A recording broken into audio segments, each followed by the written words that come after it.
আসসালামু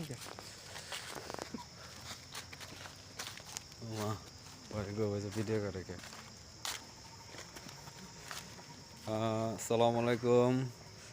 আমরা পাহাড়ের কোন এক অজপাড়াগায় চলে আসছি। দেখুন কত বিশাল পাহাড়। সামনে আমাদের নাজমুল ভাই গাইড দিয়ে আমাদেরকে নিয়ে যাচ্ছেন। দেখতে পারেন পিছনে আমাদের সাদ ভাইও আছেন, আপনারা অনেকে চিনেন কিনা। নাজমুল ভাইয়ের ভার্সিটি যেখানে বন জঙ্গলে ঘেরা, জাস্ট একটা স্যাম্পল দেখাচ্ছি। এমন অজপাড়া ও জঙ্গলের ভিতর দিয়ে নিয়ে যাচ্ছে, আমরা আসলে সরি না, ইনি অনেক ভালো মানুষ, ভালো মনের মানুষ, তাকে নিয়ে এই ধরনের উল্টাপাল্টা কথা বলা যাবে না।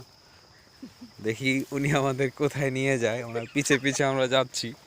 দেখছেন কত সুন্দর গাছ, কত সুন্দর ফুল, ফুল ফুটে আছে, কাশফুলের নরম ছোঁয়া।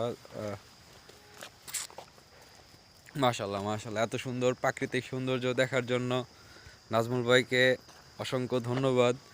যদিও আমি সাভারের পোলা, কিন্তু জীবনেও এখানে আসি নাই, জাহাঙ্গীরনগরের সামনে দিয়ে ঘুরে গেছি, আর পাবো না। দেখুন নাজমুল ভাই কত সুন্দর করে এগিয়ে যাচ্ছে সামনের দিকে, পিছনে আমরা তিনজন। দেখুন গাইস, সাদ ভাইকে দেখুন, এটা কিন্তু সত্যি সত্যি চলে যাবে। এসে বড়ই গাছ কিন্তু অসময়ে চলে এসেছি, একটা গাছের বড়ই পাকেনি।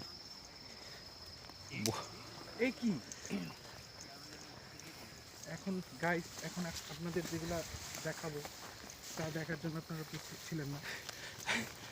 দেখতে পাচ্ছেন কত সুন্দর জঙ্গল, কিন্তু একই, ও মাই গড, দেখি সুরঙ্গের মতো। দেখতে পাচ্ছেন ভাই, এই জায়গায় না নিয়ে আসলে মিস করব। ব্রাদার, আমাকে কই নিয়ে যাচ্ছে? কেনা রাস্তায় হেঁটে বেড়াচ্ছি। এত বছরের ইতিহাসে এরকম চিপাই জীবনে আসে নাই। এত সুন্দর জায়গা, প্রাকৃতিক দৃশ্য, আর একটু আগে আসলে ভালো হইতো। কিন্তু দুঃখের বিষয়, এগুলা কি নাজমুল ভাই দেখাচ্ছেন, তাক ওগুলা ভিডিও না করি। কি আপনি আবার কিছু দেখেছেন? হ্যাঁ, ভাই, এই যে আমিনুল ভাই, আপনি কিছু জিনিস তো স্কিপ করে দিয়েছেন, আসেন না না, এগুলো সরি, আমার ক্যামেরা এগুলো সেন্সর বোর্ডে আটকে দিবে। সেন্সর বোর্ডে আটকে। এইখানে তো অতিথি পাখি আসতো, এর অতিথি পাখি নাই। আমরা পাখি দেখাতে